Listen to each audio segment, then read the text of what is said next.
দুজন অচেনা মহিলা ট্রেনে করে কোথাও যাচ্ছিলেন। একজনের কুলে ফুটফুটে একটি বাচ্চা। দীর্ঘ যাত্রা দুজনের মধ্যে অল্প স্বল্প কথা হচ্ছিল।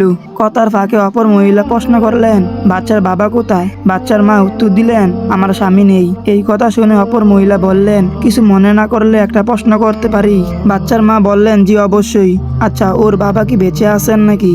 বাচ্চার মা বললেন, হ্যাঁ উনি বেঁচে আছেন, তবে আমাদের মধ্যে ডিভোর্স হয়ে গেছে। কৌতূহলবশত অপর মহিলাটি জিজ্ঞাসা করলেন, কিন্তু কেন?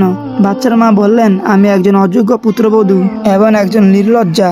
আমাকে নিয়ে আমার শ্বশুর বাড়ির লোকদের ছিল এক আকাশ পরিমাণ অভিযোগ। আমি রাক্ষস, আমি নিমু খারাপ, আমি অকৃতজ্ঞ, আরো কত কি। কিন্তু দিন শেষে আমি তো একজন মানুষ, তাই না? তাই যখন দেয়ালে পিঠ লেগে গেছিল, একটু স্বাধীনভাবে বাঁচতে চাইছিলাম। এখন বেশ ভালো আছি জানেন। এখন আর আমাকে অন্যের কোনো কত বিকট কথা শুনতে হয় না। আর আমাকে বলতো, এটা কি নিজের বাড়ি পেয়েছিস, যা ইচ্ছা করবি?